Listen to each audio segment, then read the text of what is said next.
3월 25일 수요 기도회 하나님 말씀에 귀 기울이라 라는 말씀을 가지고 말씀을 나누려고 합니다. 오늘 우리 주신 말씀은 신명기 32장 1절서부터 7절까지 말씀을 서로 교독하도록 하겠습니다. 제가 1절 말씀 읽습니다. 하늘이여 귀를 기울이라. 내가 말하리라. 땅은 내 입의 말을 들을지어다. 내 교훈은 비처럼 내리고 내 말은 이슬처럼 맺히나니 영원한 풀 위에 가는 이 같고 채소 위에 담비 같도다. 내가 여호와의 이름을 전파하리니 너희는 우리 하나님께 위엄을 돌릴지어다. 그는 반석이시니 그가 하신 일이 완전하고 그의 모든 길이 정의롭고 진실하고 거짓이 없으신 하나님이시니 공의로우시고 바르시도다. 그들이 여호와를 향하여 악을 행하니 하나님의 자녀가 아니요 흠이 있고 삐뚤어진 세대로다. 어리석고 지혜 없는 백성아, 여호와께 이같이 보답하느냐? 그는 내 아버지시요 너를 지으시니가 아니시냐? 그가 너를 만드시고 너를 세우셨도다. 7절 함께 읽겠습니다. 옛날을 기억하라. 역대 연세를 생각하라. 내 아버지에게 물으라. 그가 네게 설명할 것이요 내 어른들에게 물으라. 그들이 내게 말하리로다. 아멘. 코로나19로 너무도 힘든 상황 속에서도 이렇게 영상으로나마 예배드릴 수 있는 하나님께 영광을 돌립니다. 오늘 신명기에서 말씀하시고 있는 말씀은 하나님 백성 이스라엘을 광야 40년 동안 이끌어온 지도자 모세가 마침내 자신의 생애와 함께 광야 시대를 마무리하려고 합니다. 그래서 위대한 지도자 모세는 하나님의 말씀과 능력이 잘 겸비된 그런 지도자였습니다. 수많은 기적으로 이스라엘을 이끌었지만 한편으로는 하나님의 말씀을 받아 전달하는 가르치는 사명을 가진 위대한 교사였습니다. 이제 하나님은 그 모세의 유언을 통해 하나님 백성에게 말씀하고 계십니다. 정치적으로는 지도자였고 말씀을 전하는 교사의 모습을 잘 감당한 모세가 마지막으로 유언을 통해서 말씀하시는 말씀을 함께 나누려고 합니다. 모세는 자기 입으로 선포되는 하나님의 교훈이 비처럼 내리고 이슬처럼 맺힌다라고 그렇게 증거합니다. 오늘 2절 말씀에 내 교훈은 비처럼 내리고 내 말은 이슬처럼 맺히나니 연한 풀 위에 가는 비 같고 채소 위에 담비 같도다라고 그렇게 표현하고 있습니다. 모세가 자기 입으로 말하지만 실은 자기 말이 아니라 모두 다 하나님의 말씀이라는 말씀입니다. 모세는 자신을 통해 선포되는 하나님의 말씀이 마치 비 같고 이슬같이 부드럽다라고 얘기합니다. 이 채소 위에 만약에 비가 강하게 내리면 강한 바람이 불면 모든 작물은 망가지고 맙니다. 그런데 하나님의 말씀이 마치 비처럼 부드럽게 내리고 이슬처럼 부드럽게 내린다라고 말씀하고 계십니다. 비는 메말라 굳어진 땅을 촉촉이 적셔서 부드럽게 합니다. 아침 이슬은 시들어 바삭거리는 나뭇잎을 부드럽게 회복시킵니다. 하나님의 말씀이 이렇게 비처럼 이슬처럼 그렇게 시들어가는 사람들에게 우리 같은 강팍한 마음에 마음을 부드럽게 하고 회복시키고 굳은 심령을 적셔서 위로하고 새 힘을 얻게 해주신다고 말씀하고 계십니다. 그러니까 하나님의 말씀은 폭풍으로 치는 말씀이 아니라 부드럽게 내리는 비 같고 이슬 같아서 은은하게 모든 채소와 식물을 살리듯이 우리의 마음도 살리는 역할을 한다라고 그렇게 말씀하고 계십니다. 물론 하나님의 말씀이 엄하기도 하지만 사실은 저주의 말씀까지도 하나님의 사랑이 포함되어 있습니다. 그리고 하나님께서 늘 말씀을 부드럽게 하시다는 증거의 말씀이 바로 예수님이십니다.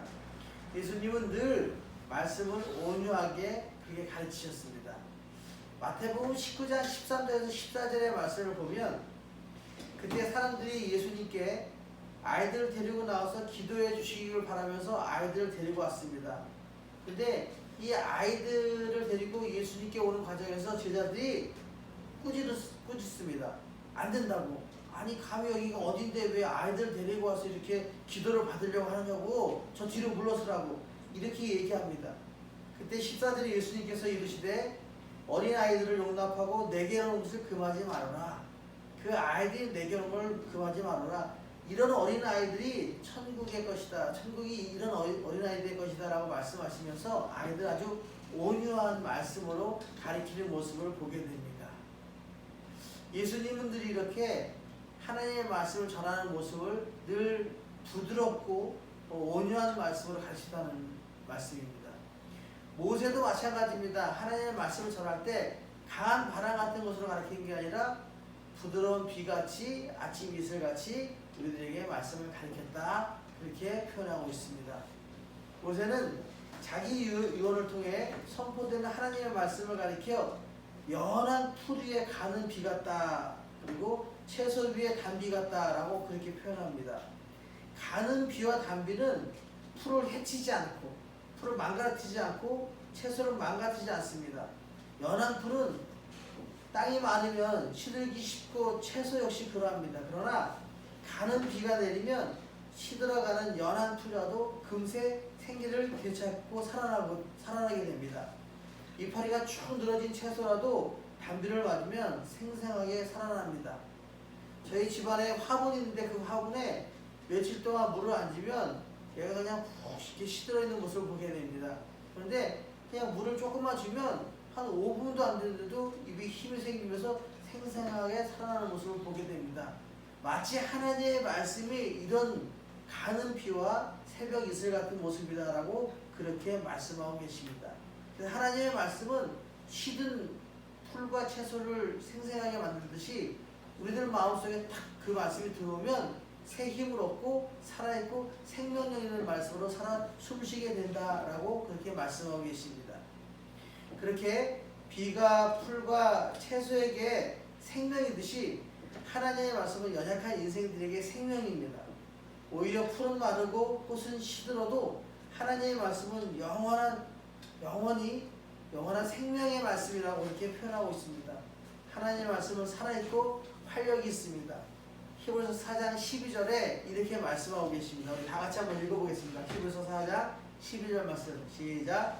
하나님의 말씀은 살아있고 활력이 있어 좌우의 날선 어떤 검보다도 예리하여 홍과 영과 및 관절과 골수를 찔러 쪼개기까지 하며 또 마음의 생각과 뜻을 판단하나니라고 표현합니다. 하나님의 말씀은 살아있어서 우리의 마음속에 딱 들어오면 좌우의 낯선 것보다 예리해서 홍과 영과 관절을 쪼개서 그 마음과 생각을 판단하시면서 고쳐주신다라고 말씀하시는 겁니다. 그러니까 하나님의 말씀을 지금 현대어로 얘기한다면 수술받는 거예요. 하나님의 말씀을 가지고 생각과 마음을 수술합니다. 지금 시대를 살아가면서 많은 사람들이 생각이 문제인 사람들이 많이 있습니다. 성에 대한 예민한 부분들을 가지고 몰래 촬영하게 해가지고 보내서 많은 사람들이 나누고 이런 모습에 있는 사람들이 잡혔습니다. 엠방이라고 얘기하는 그걸 보면서 우리는 뭘 느꼈냐면 사람들의 생각이 좀 수술을 받아야겠다 이런 생각을 가지게 됩니다. 이렇듯이 만약에 하나님의 말씀을 깨닫고 하나님의 말씀이 내 안에 살아있다면 이 모든 잡다한 생각들을 다 찔러 쪼개가지고 수술해서 바른 마음으로 만든다라고 말씀하시는 거예요. 그러니까 하나님의 말씀이 살아있으면 이렇게 상상을 초월한 나쁜 짓을 하지 않게 된다는 거예요. 마음과 생각과 뜻을 수술해서 바르게 만든다. 그래서 하나님의 말씀은 살아있어서 죽어가는 우리 인생들에게, 죽어가는 우리 생각들에게 좋은 마음을 집어넣어서 살아날 수 있는 그런 아름다운 모습을 만드는 것이 하나님의 말씀이다라고 그렇게 말씀하고 계십니다. 또 하나님의 말씀은요, 시편 119편 105절의 말씀처럼 주의 말씀은 내 발의 등이요 내 길의 빛이니이다 라고 얘기합니다. 주의 말씀에 근거해서 내가 걸어가야지 세상의 근거에서 걸어가면 안 된다라고 말씀하시는 거예요. 주의 말씀은 우리가 가는 길을 비춰주시고 우리가 가는 길을 보이게 해주신다고 말씀하시는 거예요. 세상의 가치관을 보면 보이지 않는 그런 모습들이, 그런 길들이 하나님의 말씀에 근거해서 보게 되면 길이 보이게 되고 살 길을 열어주신다라고 말씀하시는 말씀이 시편 119편, 105편 말씀이고요. 로마서 1장 16절 말씀은 내가 복음을 부끄러워하지 아니하노니 이 복음은 모든 믿는 자에게 부어주시는 하나님의 능력이다라고 얘기합니다. 우리가 이 말씀을 부끄러워하지 않으면 하나님의 능력이 우리 것이 되는 것이고, 만약에 이것을 부끄러워하게 되면 아무런 역사가 일어나지 않는다고 말씀하시는 거예요. 내가 이 하나님의 말씀을 읽고 하나님의 말씀대로 살아가는 것을 부끄러워하지 않고 살아가면 하나님께서 우리에게 놀라운 능력을, 우리 가정에게 놀라운 능력을, 우리 교회에 놀라운 능력을 베풀어 주시겠다라고 말씀하시는 약속의 말씀입니다. 그럼 우리가 하나님의 말씀을 잘 듣고 그 다음에 뭘 해야 되면 행해야 됩니다. 부드러운 하나님의 말씀이 생명이라면 우리는 어떻게 해야 할까요? 모세는 하늘도 땅도 귀 기울여 하나님의 말씀을 들으라라고 말씀하십니다. 1절에 하나님이여 하늘이여 귀를 기울이라 내가 말하리라 땅은 내 입의 말을 들을지어다라고 얘기합니다. 그러니까 모든 귀는 다 하나님의 말씀을 잘 들어야 됩니다. 우리 인간은 땅에 다리를 잡고 서서 하늘을 바라보고 살아가는 사람입니다. 하늘과 땅 사이에 살아가는 사람들을 사람이라고 얘기합니다. 특히 하나님의 백성은 창조주 하나님의 말씀을 늘 귀 기울여 말씀을 잘 들어야 됩니다. 이것이 인간됨의 도리입니다. 세상적인 말을 듣는 것이 아니라 하나님의 말을 듣고 살아가는 것이 우리들의 모습이라고 말씀하시면서 내 입의 말을 들을지어다 라고 분명히 명령하고 말씀하고 계십니다.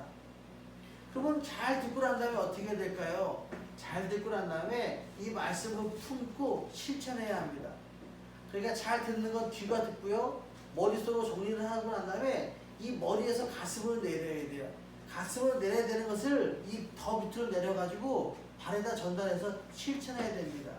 모세는 자신이 전파하는 하나님의 말씀을 들은 하나님의 백성을 향해서 하나님께 위엄을 돌리라 라고 말씀하십니다. 3절에 내가 여호와의 이름을 전파하리니 너희는 우리 하나님께 위엄을 돌릴지어다 라고 얘기한 이 위엄이 뭐냐면요, 하나님의 백성이 말씀을 듣고 그 입을 통해서 그리고 삶을 통해서 위대하신 하나님을 찬양하는 거예요.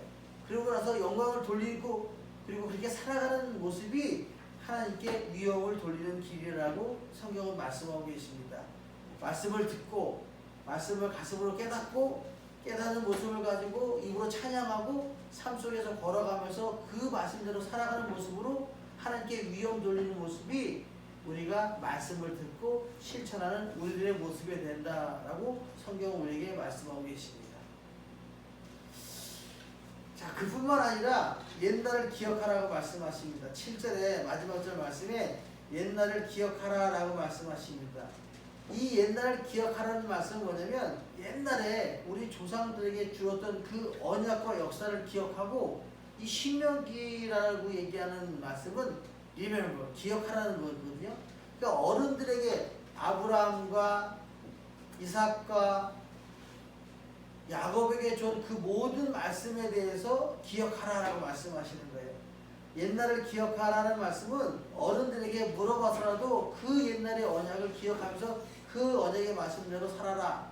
다시 말씀드리면 하나님께 감사하며 하나님 백성대로 살아가는 모습이 우리들이 살아갈 모습이다.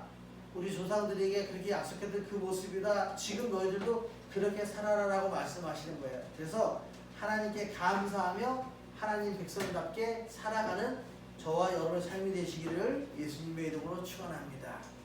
자, 지금까지 받은 그 말씀을 가지고 적용을 한번 해볼게요. 제가 가지고 온 질문은 그동안 하나님의 말씀을 얼마나 부드럽게 생각하며 살았습니까? 라고 얘기해요. 정말 부드러운 하나님의 말씀으로 생각하십니까? 근데 제가 오늘 이 말씀을 정리하면서 제가 느낀 것은, 저는 하나님의 말씀을 들을 때마다 이걸 명령으로 받았어요. 이 명령으로 받다 보니까 굉장히 부담스러운 거예요. 소명도 마찬가지고 명령도 마찬가지고 이 언약의 말씀이 굉장히 부담스러운 모습입니다. 그러니까 이 말씀을 부드러운 말씀인데도 불구하고 왜 나는 이렇게 강압적이고 또 명령으로 받았고 내가 왜 이렇게 부담스러운 모습으로 살아갔을까 이런 생각을 하면서 약간 부끄러운 모습이 되었습니다. 두 번째요. 하나님의 말씀을 인해 위로받고 살아났습니까? 이 말씀을 보니까 조금 더 발전적인 모습의 저의 모습을 보는 것 같아요. 옛날에는 하나님의 말씀이 명령이고 소망이고 소명이라고 생각했으면 이게 참 부담스러운 건데 이 부담스러운 게 아니라 하나님의 말씀에 위로를 받고 나서 새로운 삶을 시작하면서 위로의 말씀이 되었다는 거예요. 근데 이게 부담스럽게 그냥 명령, 소명 이게 아니라 하나님의 말씀이 없으면 죽고 말씀이 있으면 살아나고 시든 풀처럼 채소처럼 조금의 하나님의 말씀을 받으면 바로 생기를 얻는 것처럼 내가 하나님의 말씀을 가지고 살아가면 이것이 명령이고 소명이라 부담스러운 것이 아니라 이 하나님의 말씀을 받으면 그냥 이렇게 살아가는 건데 라는 것을 깨닫게 되었다는 거예요. 그래서 이제는 말씀으로 위로를 받고 말씀으로 새로운 삶을 시작하면서 살아갈 수 있다. 그래서 이 위로받고 살아났다 이런 말씀을 드릴 수 있습니다. 마지막으로 부드러운 하나님의 말씀이 얼마나 귀 기울이며 그 말씀을 듣고 의지하십니까? 라고 그냥 제 스스로에게 질문하는 모습을 갖고 왔어요. 여러분은 어떻게 생각하십니까? 연약한 식물에 거친 비는요 식물을 상하게 합니다. 우리같이 부드러운 심령에 하나님의 강한 말씀이 다다닥 떨어지면 식물이 상하잖아요. 그러나 부드러운 비와 또 아침 이슬 같은 모습으로 우리에게 참 말씀하신 말씀은 시든 잎이 생기가 탁 돌듯이 우리의 심령에 하나님의 말씀이 스며들면서 새 힘을 얻어서 말씀에 의지하면서 살아갈 수 있는 힘이 생긴다 이런 말씀입니다. 그러니까 하나님의 말씀을 가지고 부담스러워하지 마시고 오늘 나에게 주시는 일용한 말씀이구나. 내가 이 말씀을 먹고 새 힘을 얻어서 하나님께 영광 돌리는 삶을 살아야지 라고 결단하면서 그렇게 살아가면 하나님께서 우리에게 날마다 위로의 말씀으로 승리하게 해주실 것이라고 성경 우리에게 분명히 말씀하고 계십니다. 아멘. 자, 우리 그러면 기도하겠습니다. 사랑과 은혜 하나님 감사합니다. 하나님의 말씀이 채소 위의 단비처럼 우리들이 시든 영혼을 생기가 나게 함을 고백합니다. 이 험한 세상을 살아가면서 말씀으로 위로받아 새로운 힘을 얻어 주님께 감사하며 영광 돌리는 우리 모두가 되게 해 주옵소서. 코로나19의 모든 상황이 종식되게 하시고 함께 모여 예배하고 일상의 삶을 누리게 주님 인도해 주옵소서. 4월 6일 개학을 하려고 마음먹고 있는데 이 모든 문제들이 차질 없이 진행되게 주님이 함께해 주옵소서. 감사드리며 예수님의 이름으로 기도드립니다. 아멘. 예, 여러분 예배 마쳤습니다. 예, 주기도문으로 예배를 마치겠습니다. 하늘에 계신 우리 아버지, 아버지의 이름을 거룩하게 하시며 아버지의 나라가 오게 하시며 아버지의 뜻이 하늘에서와 같이 땅에서도 이루어지게 하소서. 오늘 우리에게 일용할 양식을 주시고 우리가 우리에게 잘못한 사람을 용서해 준 것 같이 우리 죄를 용서해 주시고 우리를 시험에 빠지지 않게 하시고 악에서 구하소서. 나라와 권능과 영광이 영원히 아버지의 것입니다.